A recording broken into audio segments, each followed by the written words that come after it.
está maduro para realizar sua autorreforma moral e subir mais um degrau na escala evolutiva.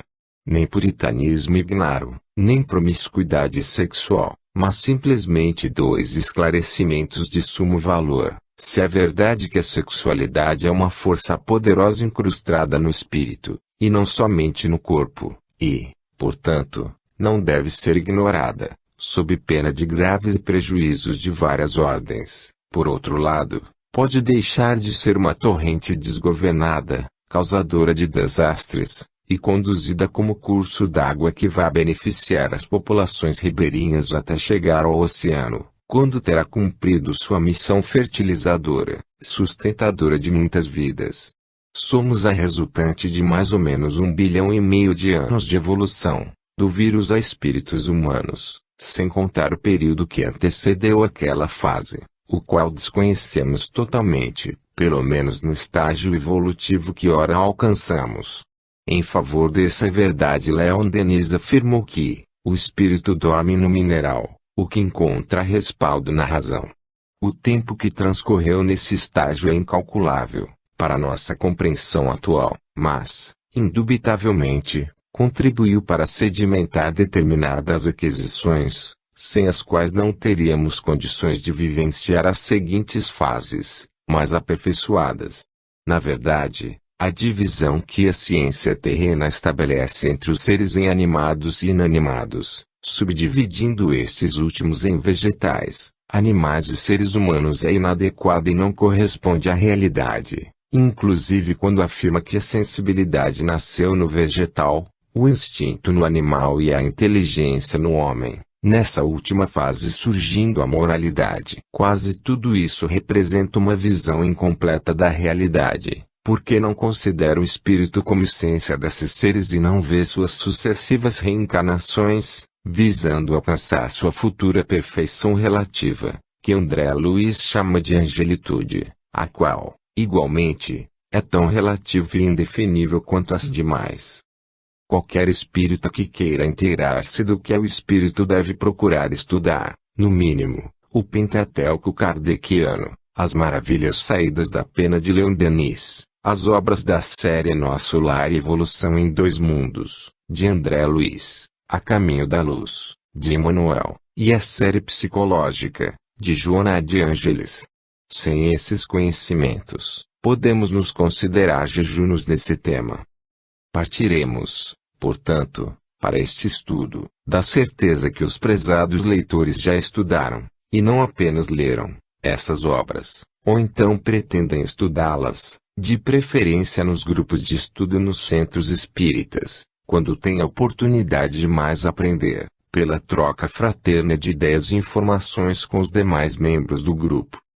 O sexo, no espírito, é uma potência, que, até certo ponto da sua evolução, serve principalmente para a reprodução da espécie, mas, quando ele atinge um determinado grau evolutivo mais elevado, deixa de visar simplesmente a conjunção carnal, para tornar-se o que Divaldo narrou sobre Chico Xavier, conquista essa, aliás, que o próprio Divaldo também realizou, tanto quanto os espíritos superiores que encarnam no cumprimento de tarefas importantes para a evolução dos demais espíritos encarnados. Todavia, como é raro esses espíritos revelarem publicamente sua intimidade quanto a esse ponto, a maioria os tem como assexuados ou acha que exercem a sexualidade da forma tradicional, como os espíritos medianos ou os primitivos, utilizados pela providência divina praticamente na reprodução da espécie. Sexo é energia, normalmente com predominância masculina ou feminina, tal como representada no desenho da capa, sendo que, todavia, nos espíritos superiores, ela se funde num misto de todas as virtudes e, nos espíritos puros, como Jesus e Mãe Santíssima, retratados naquela simbolização, torna-se alguma realidade que sequer temos capacidade de imaginar. Estas informações são essenciais para a nossa evolução. Com isso nos preparamos não só para a vida no mundo espiritual, em que a sexualidade não está a serviço da reprodução, não havendo conjunção carnal, pelo menos entre os espíritos superiores, como também nos colocamos em condições de ingressar no mundo de regeneração, em que se transformará a Terra, orientados para uma vida melhor, voltada para a evolução intelecto-moral. Que Deus e o Divino Mestre Jesus abençoem o nosso estudo e que também contribuam para sedimentar as noções elevadas no nosso íntimo, ao mesmo tempo clareando a mente dos que desconhecem as realidades do espírito imortal e perfectível, destinado a um presente feliz e um futuro glorioso. O instante da criação de cada espírito. O espírito Camilo Castelo Branco, em tratamento no mundo espiritual, foi submetido à regressão de memória até a época da estada de Jesus entre nós. Ivone do Amaral Pereira afirmava que tinha o triste privilégio de conhecer várias de suas encarnações passadas. O espírito Laura, mencionada em Nosso Lar, de André Luiz, estava lendo sobre suas duas últimas encarnações, com vistas a programar a próxima encarnação. Cada espírito guarda nos arquivos mentais suas experiências anteriores, mas que ficam relativamente inalcançáveis, encobertas sob o véu do esquecimento, para que possam aprender nas novas vivências, pois, em caso contrário, pouco evoluiriam. Aliás, as encarnações têm como uma das principais finalidades propiciar a cada espírito um novo aparente recomeço, muitas vezes em ambiente totalmente estranho e entre seres desconhecidos, para, mais rapidamente, abrirem o coração e a mente à noção do amor universal. Imagine-se se sempre renascêssemos no mesmo grupo familiar e na mesma localidade. Pode-se entender porque a sabedoria divina, através das suas leis, não autoriza que tenhamos acesso às lembranças integrais do nosso passado, podendo-se calcular que apenas os espíritos puros têm acesso às vivências que remontam à própria origem. O instante da criação de cada espírito é, para nós, uma incógnita, somente se podendo dizer que fomos criados simples e ignorantes, ou seja, num nível tal de singeleza que sequer podemos calcular e sem a mínima noção de nós próprios, o que se foi modificando no curso dos bilhões de anos, rumo ao infinito da perfeição relativa. É importante ressaltarmos sempre essas afirmativas para não continuarmos presos às noções simplistas da criação da forma descritas simbolicamente por Moisés, que nos habituamos a ouvir durante muitos séculos e que, na verdade, é apenas simbólica. O sexo tem muito a ver com a sequência evolutiva e, para conhecê-lo, precisamos das noções da evolução, tal como realmente se processou. André Luiz, em Evolução em Dois Mundos, é quem melhor descreve essa epopeia maravilhosa, cujo estudo deve ser realizado como sendo um conjunto de dados importantes para o nosso autoconhecimento. Seres simples e ignorantes.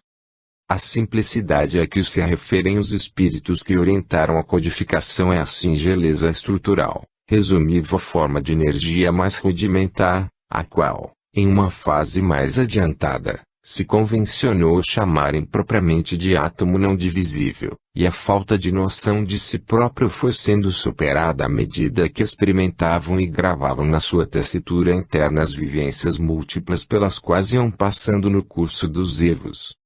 Não há nada de inútil nos acontecimentos que Deus proporciona às suas criaturas e tudo visa o seu progresso. Por isso, não devemos nunca encarar com pessimismo ou revolta as nossas provas e expiações, pois, além de várias justificativas, a tal já estamos submetidos desde que fomos pensados por Ele pela primeira vez. Nenhum ser foi criado para viver irresponsavelmente, mas sim para evoluir, aproximando-se conscientemente do Pai, que quer compartilhar com todos os seres por Ele criados seu amor e sua sabedoria infinitos, mas isso somente se faz possível pelo aperfeiçoamento de cada um. Alguém poderia questionar por que Deus não criou os seres já perfeitos. Todavia, se assim fosse, reinariam a ociosidade e o tédio.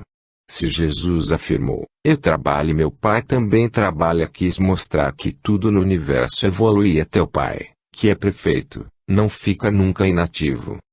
Por outro lado, Quando o Divino Mestre disse: "Vós sois deuses, vós podeis fazer tudo o que eu faço e muito mais", ainda estava confirmando a destinação de todos à perfeição relativa. Sejamos, portanto, otimistas e felizes sempre. A evolução do vírus à humanidade.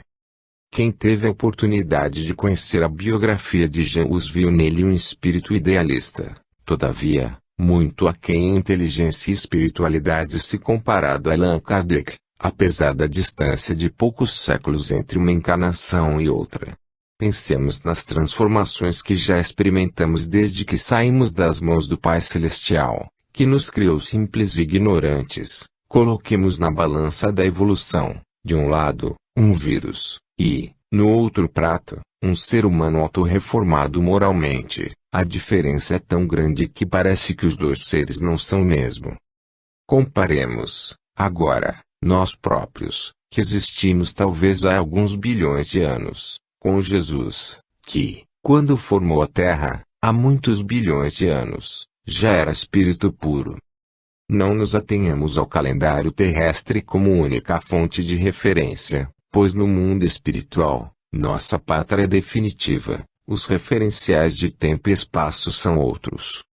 Não podemos compreender o mundo espiritual enquanto vivemos em um corpo de carne, mas devemos estar com a mente aberta para recebermos dos orientadores espirituais informações mais avançadas sobre as leis divinas, que Jesus chamou de verdade, por falta de expressão adequada à pobreza vocabular da época. O surgimento da sexualidade. Neste estudo estaremos sempre escudados no livro Evolução em Dois Mundos, de André Luiz, a melhor fonte de referência, ao lado de O Livro dos Espíritos, do qual é um desdobramento no que pertine ao estudo da sexualidade. Evoluindo, cada espírito adquiriu a sexualidade. Masculino e feminino são meras convenções humanas, pois a nossa ciência não consegue ainda identificar o espírito, enxergando e estudando os corpos. O que é o masculino? O que é o feminino? Os cientistas encarnados estabelecem as diferenças pela morfologia e o papel que cada um desempenha na reprodução, mas isso não corresponde à realidade espiritual, em que cada espírito que chegou à fase humana já acumulou experiências múltiplas do que fazem dele um verdadeiro universo semi-desconhecido até dele próprio. Nosso objetivo aqui é ressaltar que estamos em uma fase avançada de experiências na sexualidade tradicional, mas que agora devemos dar-lhe um direcionamento ético até então pouco valorizado nas nossas vivências do passado. Ao invés de gerarmos corpos, simplesmente, ou trocarmos hormônios com os parceiros da conjunção carnal, devemos sublimar essa energia, utilizando-a em finalidades muito mais úteis para a nossa evolução e a evolução dos que convivem conosco. A energia do espírito é uma só, conforme ensinam os mestres da espiritualidade superior, a qual pode ser utilizada de variadas formas, para o bem ou para o mal, com utilidade ou com desperdício inútil, conforme o grau de evolução intelecto-moral de cada um. Assim, uns a utilizam quase que exclusivamente como reprodutores de corpos, pouco diferenciando-se dos seres inferiores da natureza, enquanto que outros são produtores de obras de ciência, filosofia, religião, arte e amor. Francisco Cândido Xavier, como já vimos, suplicou a ajuda das irmãzinhas, as células sexuais, para o trabalho na psicografia missionária e concretizou no mundo material mais de 400 livros de alta qualidade. Divaldo Franco investiu sua energia sexual sobretudo na sua área do aparelho fonador para ser o embaixador da doutrina espírita em quase todos os países do mundo com sua oratória fulgurante, e assim por diante. Por que deveríamos minimizar nossos ideais de progresso intelecto-moral, agindo como meros reprodutores de corpos, conforme já fomos durante milênios ou milhões de anos? Não somos também deuses em potencial, apesar dos milhares de anos que nos distanciam dos dois missionários acima referidos? Temos de começar logo nossa mudança, pois eles dois também partiram do primeiro degrau da escada do bom uso da energia sexual. O hermafroditismo. Quando se detectam incomuns características físicas ou psicológicas nas pessoas, ainda fala autopreconceito, sobretudo, o impulso de julgar para condenar, quando Jesus, ao contrário, afirmou: "Eu a ninguém julgo." A trajetória que cada criatura percorreu somente interessa a ela própria e só ela irá prestar contas à própria consciência, recebendo sua aprovação ou desaprovação, conforme se adequa ou não às leis divinas. O hermafroditismo está arquivado no passado de cada um, tanto quanto as experiências que o antecederam e o sucederam, e, assim, cada criatura desempenha um trabalho diferenciado no contexto universal.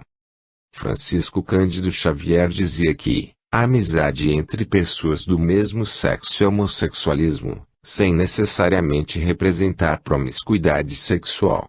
Atentemos para afirmativas de tal profundidade com olhos de ver e ouvidos de ouvir, ou seja, como dizia Jesus quanto às leis divinas, em espírito e verdade. Sexo é energia irradiante, resultado de bilhões de anos de acumulações, portanto, de difícil análise, como dito, até para cada um quanto a si próprio, quanto mais se pretendemos analisar a realidade alheia. Os espíritos puros são hermafroditas, não no sentido de terem órgãos reprodutores masculino e feminino no corpo espiritual, mas sim por terem conquistado todas as virtudes e conhecimentos. Aliás, quanto aos órgãos reprodutores, André Luiz informa que se atrofiam imediatamente nos espíritos de determinado grau evolutivo, pois não têm utilidade, tal como acontece com o aparelho digestivo no corpo perispiritual. Abramos os olhos e os ouvidos para a realidade espiritual, que é diferente da nossa. A diferenciação masculino-feminino. Analisemos este assunto tomando como referências dois dos espíritos mais evoluídos que encarnaram em nosso planeta, Jesus e Mãe Santíssima. O primeiro é um espírito masculino e o segundo feminino. Nosso vocabulário é precário, pois, se levarmos em conta apenas a morfologia física, estaremos tomando as sombras como sendo os próprios objetos, o que pode levar a sérios equívocos. José Raul Teixeira, certa vez, afirmou como seria cômico para os homens machistas conhecerem, no mundo espiritual, a lista dos seus ex-maridos de outras encarnações. Assim mesmo se pode dizer quanto às mulheres mutatis mutandi.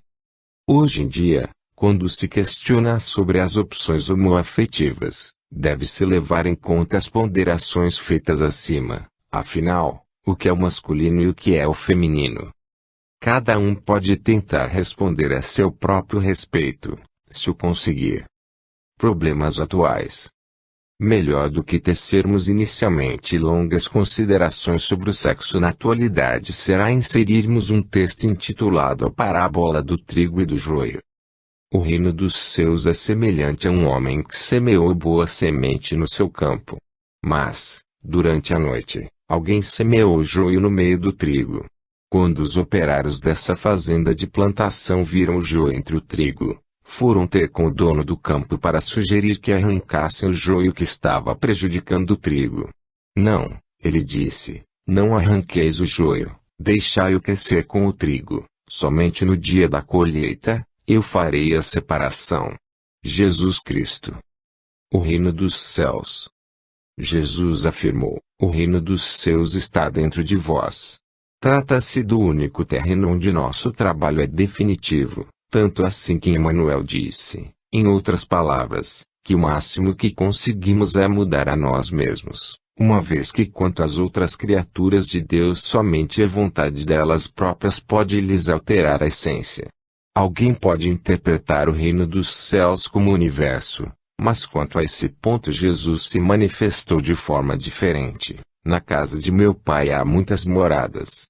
O reino dos céus é, realmente, a intimidade intelecto-moral de cada espírito, desde que saiu das mãos do Criador, como um ser potencialmente capaz de alcançar a perfeição relativa, mas criado simples e ignorante, ou seja, com as características mais singelas que o próprio vírus, cuja origem real desconhecemos no atual estágio intelecto-moral que vivenciamos. Portanto, compete-nos trabalhar, sobretudo, pela nossa própria evolução intelecto-moral, muito mais do que estarmos à cata de bens e vantagens materiais, que representam simples patrimônios passageiros, úteis, no máximo, para a vida de encarnados, mas não podemos levar para o mundo espiritual, que é nossa verdadeira pátria, para a qual retornamos e, quanto mais formos evoluindo, mais tempo lá permaneceremos até não mais necessitarmos encarnar, a não ser cumprimento de missões de alta significação para o progresso nosso e dos nossos irmãos menos evoluídos. É preciso impregnarmos nosso psiquismo com a ideia de que somos espíritos e não corpos e que nossa força está no pensamento e não nos músculos, além de que no mundo espiritual o que conta é a luz interior, decorrente das virtudes adquiridas e consolidadas. O reino dos céus está dentro de vós. O homem que semeou. O único Criador é Deus, que, pelo simples ato de pensar, transforma o não ser em um novo ser, daí surgindo seus filhos e filhas, em quem imprime o selo da sua perfeição, dando-lhes todas as potencialidades em germe, para evoluírem através das reencarnações sucessivas, tendo como bússola a consciência, onde estão registradas suas leis, que valem para todos os aspectos, inclusive os morais. Quando pensamos, não criamos, mas alteramos a realidade criada por Deus, movimentando os elementos existentes. Nossas idealizações mentais igualmente são permanentes e podem ser detectadas em qualquer época, a partir do momento em que pensamos. Assim é que se registra a biografia de cada um dentro de si mesmo e impregna-se o fluido cósmico universal com as nossas emanações mentais. A mediunidade psicométrica é justamente aquela em que os médiuns dotados desse dom captam as impregnações mentais que ficaram jungidas a objetos, ambientes etc. Todavia, Deus semeou em cada um de nós a semente que nos fez percorrer os estágios nos reinos inferiores da natureza, afirmando André Luiz que do vírus à fase de ser humano primitivo gastamos cerca de 1,5 bilhão de anos. Imagine-se a idade espiritual de Jesus, que, quando formou nosso planeta, já era espírito puro, ou seja, se encontrava num estágio tal de superioridade que sequer podemos calcular. Repetindo, somente Deus semeou, assim se podendo deduzir da própria parábola, demonstrado ficando que são lições de infinita profundidade, apesar de parecerem simples. Somente Deus pode semear, ou seja, criar.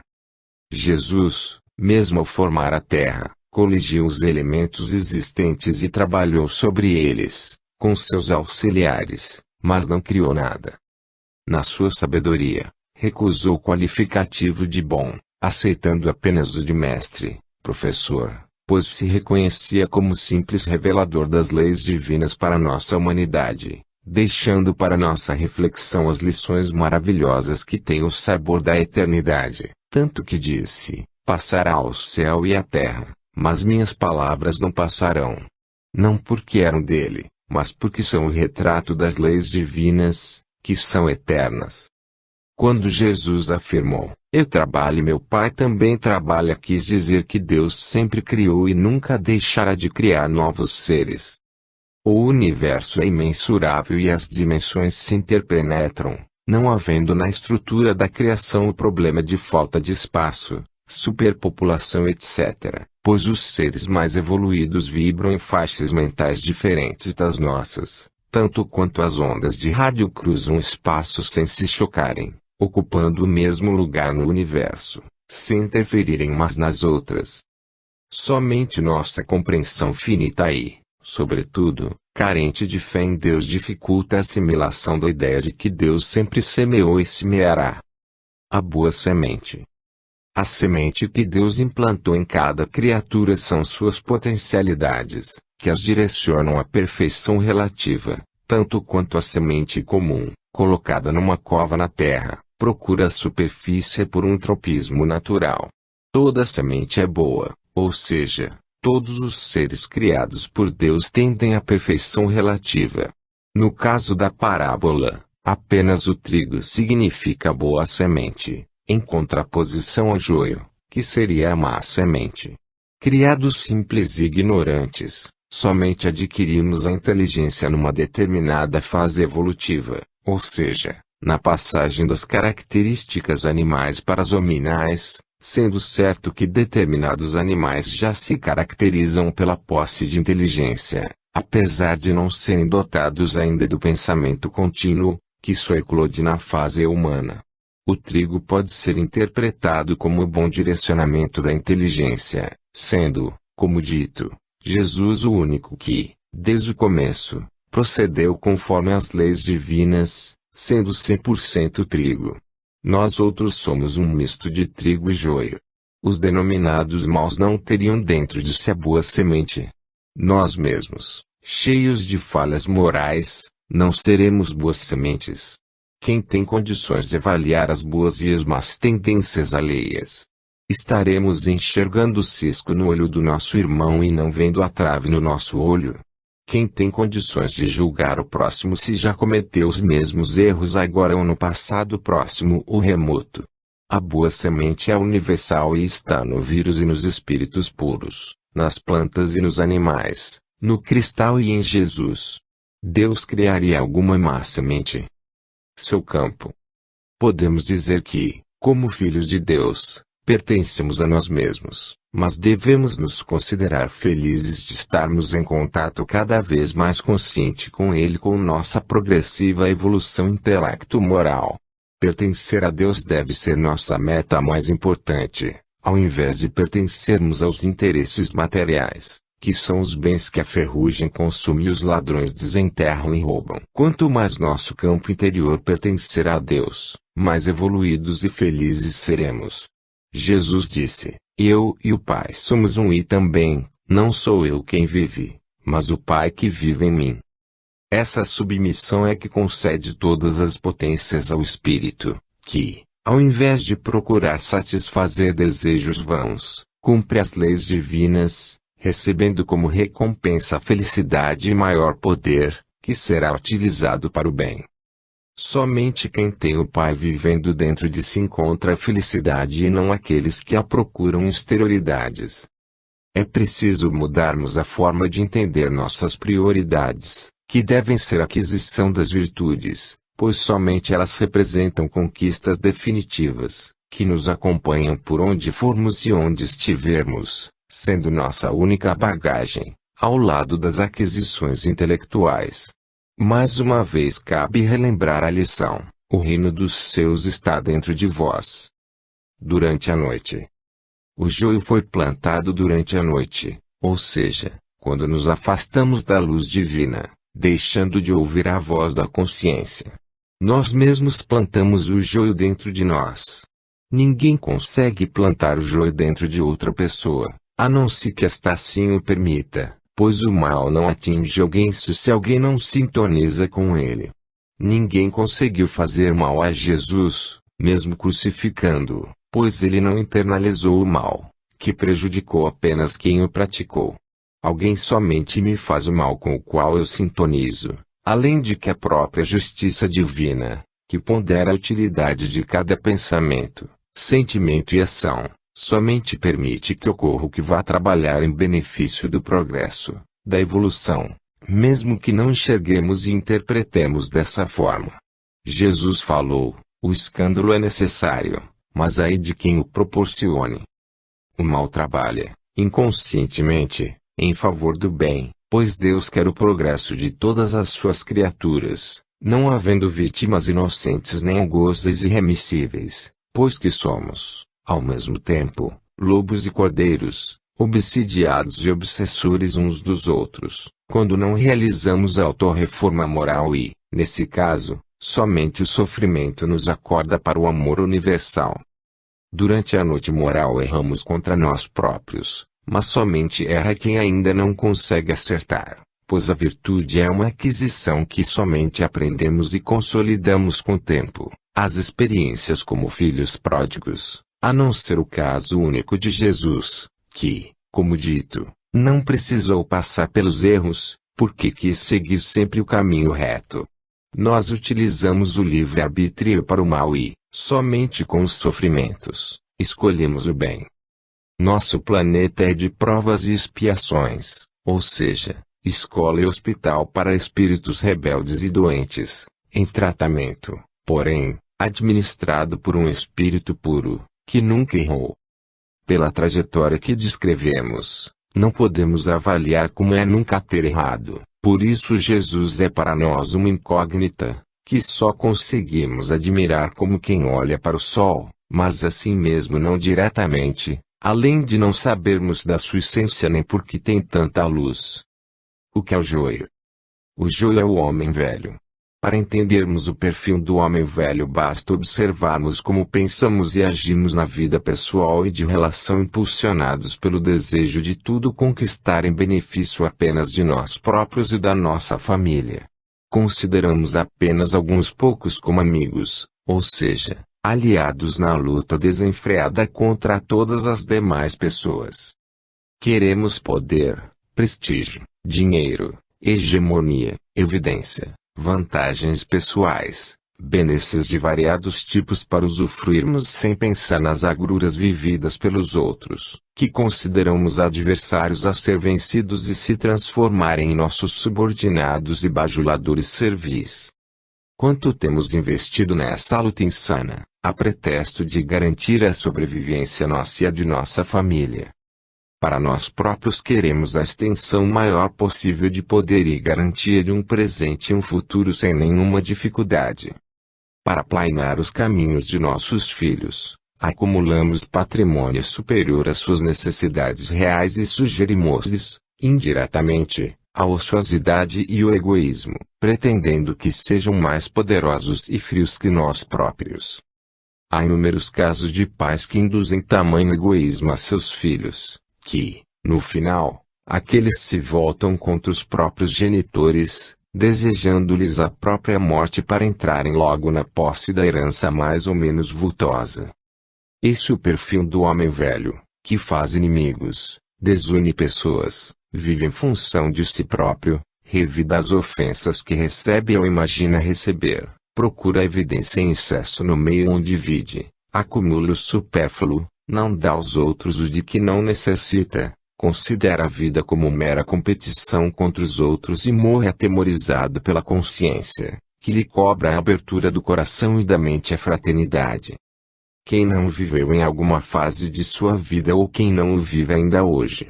Montaigne confessou, em seus ensaios, ter sido, durante certo período da vida, sovina, aferrado às posses materiais. Madalena viveu os primeiros anos de sua existência consagrada à sexualidade exacerbada. Paulo de Tarso enxergou, quando ainda homem velho, apenas a própria projeção como intelectual. E assim por diante. O autoconhecimento, decorrente da reflexão diária e sincera sobre nossas próprias realidades interiores, mostra se ainda estamos vivendo a fase do homem velho. Essa análise compete a cada um, seja solitariamente ou com a ajuda de profissionais da psicologia ou psicanálise. Os referenciais da religião, todavia, são os ideais para esse trabalho de autoestudo. Os operários descobriram o joio. Que operários seriam esses, que trabalhavam na fazenda, ou seja, no reino dos céus, que está dentro de cada um, senão a própria consciência? O primeiro impulso de quem desperta para a verdade, realizando autoanálise e descobrindo suas próprias deficiências ético-morais, é autoflagelar-se, à moda dos religiosos medievais, que se impunham cilícios e privações cruéis, muitas vezes cometendo suicídio indireto. Joana de Ângeles, que, como Clara de Assis, castigou-se com flagelações tendentes a neutralizar as necessidades corporais, na atualidade, ensina a psicologia com Jesus, não guerreando contra os instintos, mas aproveitando a energia que eles representam nas obras do idealismo superior. Realmente, não há razão para se pretender destruir o joio, depois de realizada a autoanálise, pois ele representa apenas a persistência dos instintos, que tentam nos manter na fase anterior ao afloramento da inteligência e ao surgimento da ética. Descobrir o joio é essencial para nossa evolução. Observe-se que, na parábola, não se menciona quando os operários descobriram a existência do joio no meio do trigo, sendo dito apenas que ele foi descoberto. Cada um descobre quando está maduro para a autoanálise, antes disso vivendo em função dos interesses materiais, em sucessivas reencarnações até encontrar sua estrada de Damasco, quando a consciência o faz ajoelhar-se diante de Deus e as lágrimas lhe aljofram os olhos, pedindo ao Pai a oportunidade de recomeçar, agora em um estilo novo de vida, prometendo obedecer às leis divinas impressas na própria consciência. Os operários queriam destruir o joio. Os instintos são aquisições importantes para o progresso, não devendo ser destruídos, mas utilizados como se faz com o curso d'água, que deve ser canalizada e empregada em obras úteis, tanto quanto a força bruta do boi, do cavalo e do muar, bem como a ferocidade fiel do cão. Querer matar os instintos é contrariar nossas próprias aquisições, conquistadas em milhões de anos, sendo tarefa impossível. Sublimá-los, todavia, é imprescindível, fazendo da violência firmeza na afirmação do bem, da sensualidade o amor universal, do egoísmo a determinação no autoaprimoramento e assim por diante. Na natureza nada se perde, nada se cria, tudo se transforma, dizia Lavoisier, com inteira razão. Assim também se transformando a crisálida em borboleta e os espíritos defeituosos moralmente em seres idealistas e benévolos, cumpridores das leis divinas. Assim, Maria de Magdala tornou-se Madre Teresa de Calcutá, Zaqueu fez-se Bezerra de Menezes e Saulo transformou-se em Sundar Singh, o apóstolo dos pés sangrentos da Índia do início do século XX. O que é o trigo? O trigo é o homem novo, que é um ser diferenciado, justamente pela adoção de uma mentalidade idealista, voltada para o alto e o aprimoramento ético-moral. Continua investindo no seu próprio desenvolvimento profissional, convive com as pessoas do seu meio, preocupa-se com a família, mas já não vive em função dos interesses materiais. Coloca como meta a mais importante de sua existência seu desenvolvimento espiritual e sua disposição para colaborar com o crescimento espiritual das pessoas do seu meio. Reconhece que o simples desenvolvimento intelectual e o progresso material não solucionam os graves problemas existenciais que acometem a sociedade como um todo e as pessoas individualmente. Os problemas da dependência química, da violência, da miséria e dos transtornos psicológicos, por exemplo, não se resolvem com meros estudos acadêmicos nem medidas governamentais ou legislativas, mas com a transformação ético-moral do ser humano.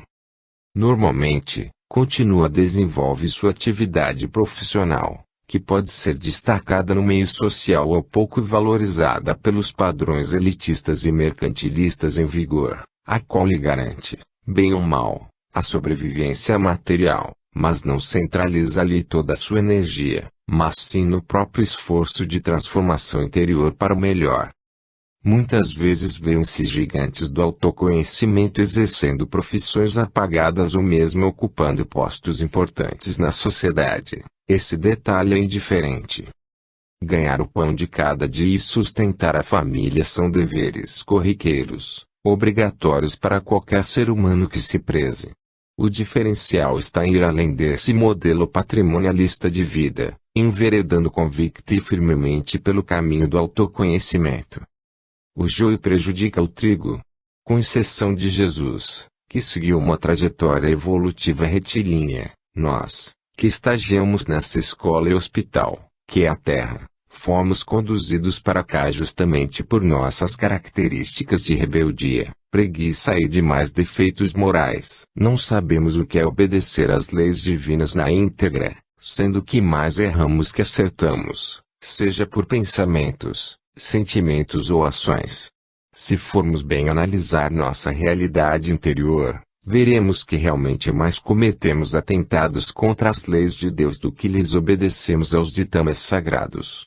Enquanto não tomarmos a decisão firme da autorreforma moral, estaremos condenados a ver dentro de nós mais joio que trigo, o que, acionando a lei de causa e efeito, nos traz sofrimentos de várias ordens, quer no mundo material, quer no mundo espiritual. A presença do joio no nosso interior, ou seja, a nossa não transformação moral, implica em prejuízos para nós mesmos. O trigo e o joio devem crescer juntos. Pode parecer paradoxal que o trigo e o joio devam crescer juntos, mas, sendo o joio os defeitos morais, resultantes do atraso do espírito, que, com sua evolução, se transmudam em virtudes, sem serem destruídos, mas apenas aperfeiçoados, sublimados, a verdade é que ambos devem conviver, porque sua essência é a mesma, apenas variando de grau quanto à sua claridade, a sua beleza e sua utilidade para os próprios espíritos. Nada do que Jesus afirmou é casual, nem mera figura de linguagem, mas sim lições de sabor eterno, porque calcadas nas leis divinas.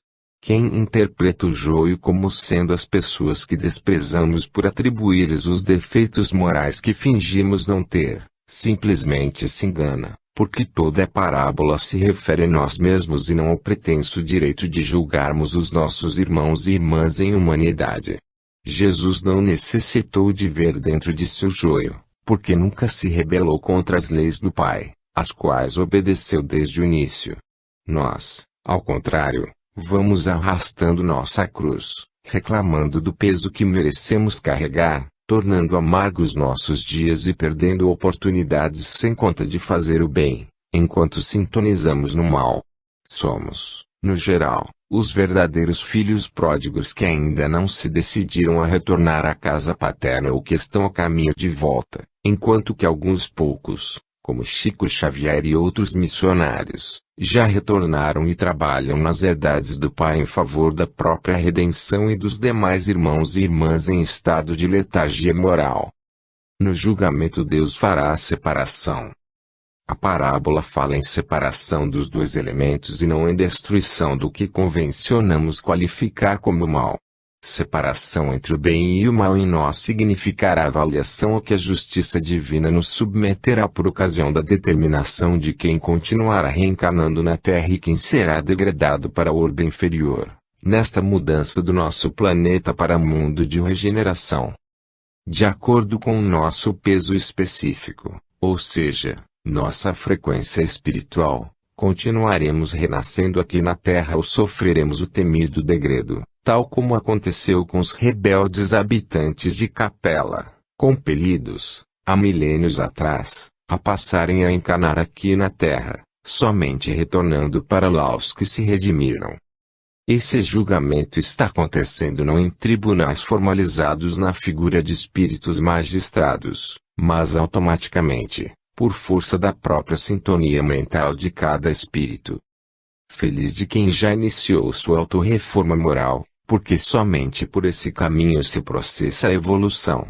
Sem essa iniciativa, a repetição das experiências primárias conduzirá fatalmente esses rebeldes ao degredo. Somos trabalhadores da última hora. Oração de um trabalhador da última hora. Pai Celestial, Criador do universo infinito e das leis que o regulam, através das quais as mínimas estruturas idealizadas, com o decurso das eras incontáveis, aos poucos se apuram até chegar ao patamar de seres de magnífica evolução, confundidos, muitas vezes, pelos homens e mulheres primitivos, com você mesmo, Pai amorável, tal como acontece a Jesus, nosso governador, escolhido pelas próprias qualidades intelecto-morais nunca igualadas por nenhum humano que habitou nosso mundo. Sua vinha, sabemos, representa a oportunidade de sairmos da posição de crisálidas espirituais e nos transformarmos em falenas dignas do pincel de Rafael ou Leonardo da Vinci, através do autoaperfeiçoamento, em seguidos inumeráveis dias de trabalho. Todavia, Pai amado, Se hoje estamos empregando relativamente bem o benefício do tempo na labuta engrandecedora, não podemos deixar de analisar o passado de trabalhadores de má vontade, quando inutilizávamos as ferramentas que nos eram disponibilizadas ou até as empregávamos para depredar a vinha ou agredir os companheiros de trabalho, pretendendo, muitas vezes, uma hegemonia impossível e injusta sobre uma extensão do terreno que não nos pertence. Mesmo assim, você sempre nos concedeu novas oportunidades, quando voltávamos à vinha pela reencarnação, algumas vezes com os membros atrofiados para aprendermos o valor dos movimentos construtivos ou com ferramentas danificadas para entendermos que mesmo um equipamento emperrado pode ser útil. Pedimos a você, Pai, Senhor da vinha, que nos faça sempre concentrar atenção nas nossas próprias atribuições e nunca perdermos o precioso tempo na crítica ao trabalho dos outros servidores, pois que somente sua sabedoria consegue avaliar a utilidade de cada serviço e seu amor conduz um a um pela estrada da evolução.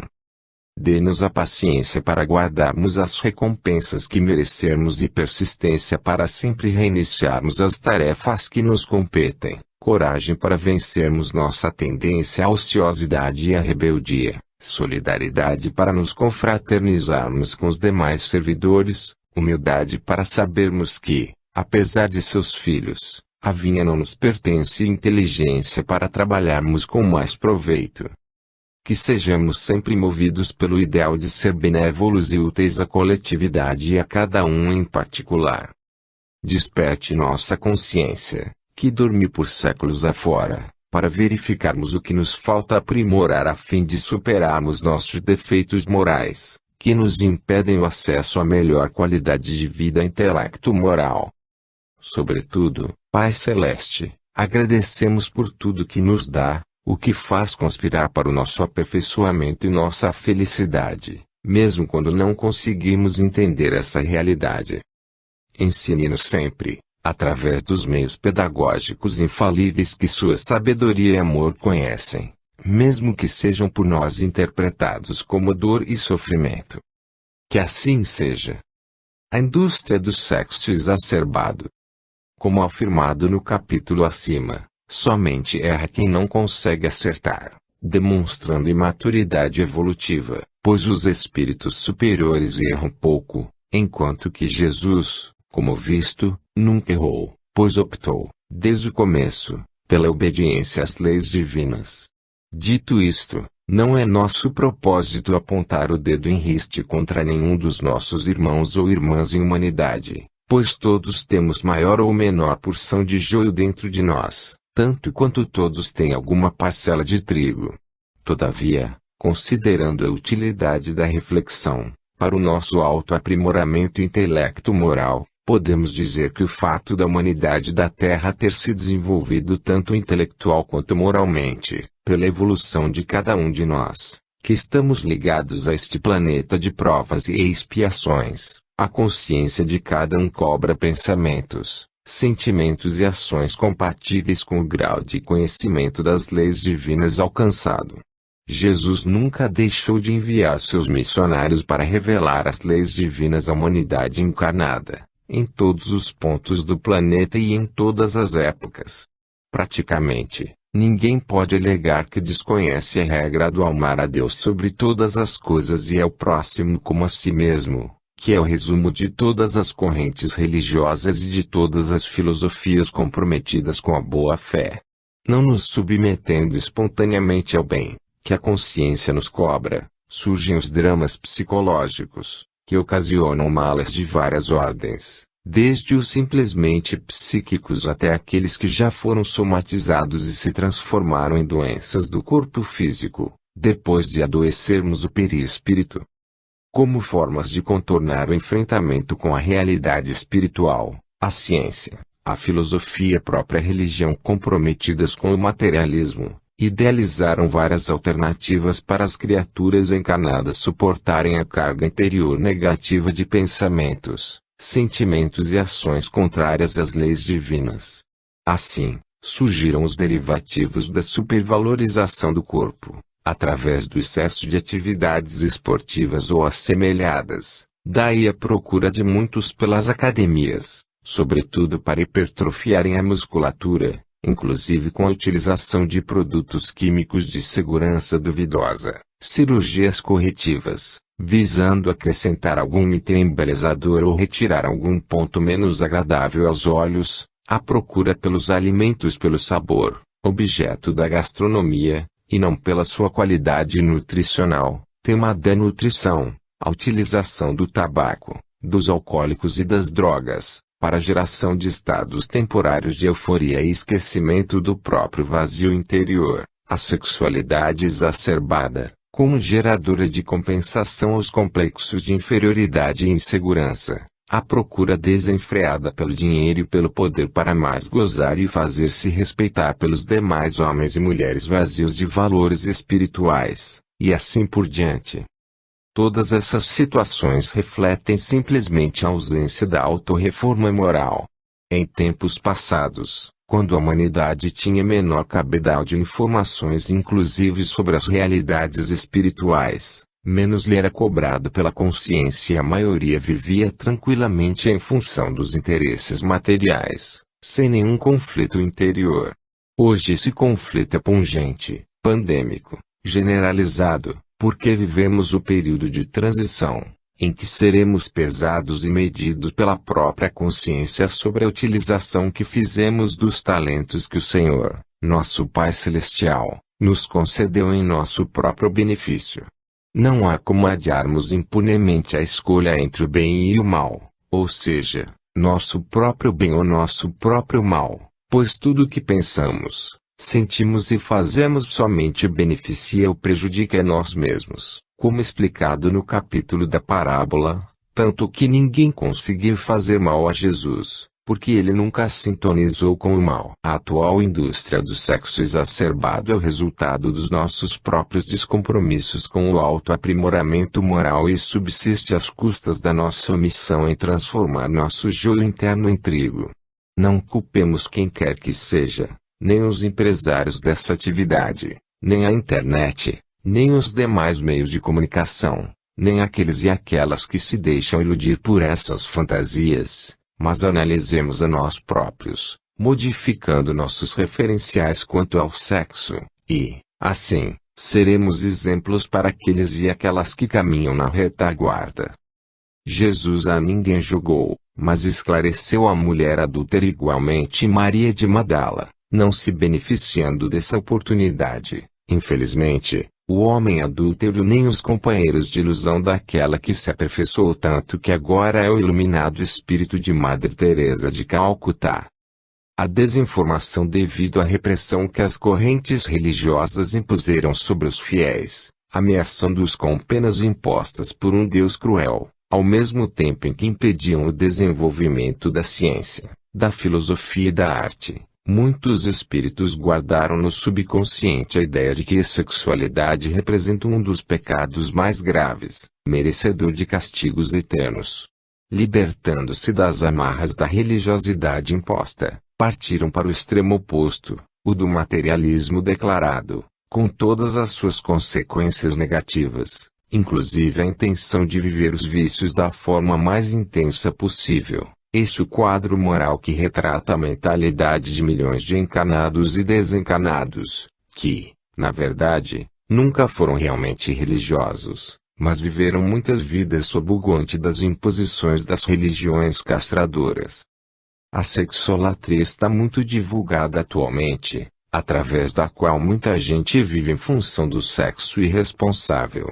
Jovens se entregam de corpo e alma ao sexo sem se importarem sobre quem são seus parceiros, em promiscuidade lamentável, em festividades organizadas por empresários sem ética, ou participam de orgias virtuais, através da internet, enquanto que grande número de adultos, cujo organismo já não responde aos apelos do sexo exacerbado, procuram derivativos mórbidos com a utilização de medicamentos altamente nocivos e outros recursos de uma medicina sem ética, que tenta prolongar-lhes uma vida de desregramentos.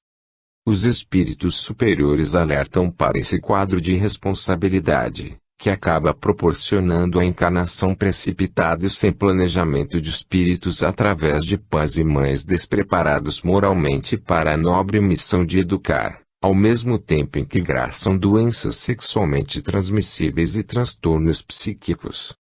Os meios de comunicação são contribuidores desse quadro pernicioso, veiculando mensagens subliminares ou declaradas de moralidade, inclusive através de orientações de psicólogos e cientistas materialistas, que, desconhecendo a realidade espiritual, indiretamente contribuem para a desinformação quase geral, mantendo o quadro de malhas sobretudo psíquicos. A autorreforma moral é o remédio para a sexolatria e todos os demais desvios espirituais, sendo a doutrina espírita a melhor fonte de informação sobre a realidade do espírito, não por privilégio concedido injustamente ao espiritismo, mas sim porque se constitui no Consolador prometido por Jesus, o qual, dentre todos os mestres, representa o único que é o caminho, a verdade e a vida, e ninguém vai ao Pai a não ser por ele. Ou seja, como sublime governador da Terra, tem a missão de orientar os habitantes do planeta para a evolução intelecto-moral, sendo os demais missionários do bem apenas seus emissários mais ou menos fiéis ao seu mandato de veiculadores da verdade. Informar-se significa conhecer as leis divinas e colocá-las em prática na própria vivência diária. Feminismo. Extraímos do livro Luz em Gotas, psicografado por Gilberto Pontes de Andrade, a mensagem de Evangelho intitulada Mulheres no Abismo, que aborda o tema com sabedoria e aponta o caminho da educação moral. Muitas mulheres estão seguindo um caminho bem diferente daquele que o Evangelho ensina, o caminho ilusório e sombrio do erro. Sem se importarem com suas responsabilidades de esposas, mães, filhas, irmãs, donas de casa, educadoras e guias da infância, elas trilham despreocupadas, uma sendo falsa e perigosa. E agindo assim, concorrem para sua própria desmoralização, em vez de alcançarem a superioridade que pretendem. Procurando uma liberdade sem freios morais, fazem-se desrespeitáveis pelos próprios homens, que não mais veem nelas a imagem da mãe, da musa e da esposa. O existencialismo, a educação moderna, o materialismo, enfim, são os causadores dessa triste realidade. Mas, parte da culpa pertence a elas próprias, por trocarem a honestidade do lar conjugal pela aventura e displicência. Se não houver uma força moral por parte delas, fatal será sua queda no abismo da degradação, pois cada um é responsável por suas obras perante o tribunal divino da consciência. As religiões tradicionais perderam sua força e prestígio frente às populações, decepcionadas por suas milenares indiferenças. As organizações feministas falharam nos seus objetivos e os próprios homens são os grandes incentivadores da desagregação moral da feminilidade. Só a transformação moral dessas irmãs e a fé no valor imenso de sua missão de mensageiras do amor e da paz, poderão mudar a realidade atual do mundo acerca das mulheres. E o Espiritismo, como consolador que é, enviado por Jesus, é o meio mais suficiente de engrandecimento e elevação das respeitáveis filhas da maior das mães, a mãe de Jesus. Casamentos fundados na sexualidade. Infelizmente, há casamentos que se concretizam simplesmente com base na prática do sexo, sustentando-se enquanto dura essa ilusão ou, em alguns casos, seguindo até a desencarnação com a idealização de novas fantasias, que, muitas vezes, chegam até a imoralidade total. O sexo não deve ser tratado com irresponsabilidade, como tem acontecido da parte de muitos, pois as consequências, sobretudo psíquicas, são graves, sendo um dos fatores que mais contribuem para a eclosão das doenças mentais. Devemos sublimar a energia sexual, pois, como espíritos intelectualizados, não convém repetirmos indefinidamente a forma primitiva de viver do passado remoto, em que desempenhávamos o papel de reprodutores de corpos, quando já temos cabedal intelecto moral para sermos produtores do bem e de grandes obras do conhecimento. Valorizemo-nos como espíritos destinados à perfeição relativa. Vós sois deuses, vós podeis fazer tudo o que eu faço e muito mais ainda. Obsessão. Obsessão significa de qualquer forma, propositadamente ou não, fazer o mal aos nossos irmãos e irmãs em humanidade, o que pode acontecer pelas ações bem como pelo pensamento ou deixando-se dominar por sentimentos negativos em prejuízo de outrem, pois sabemos do poder criador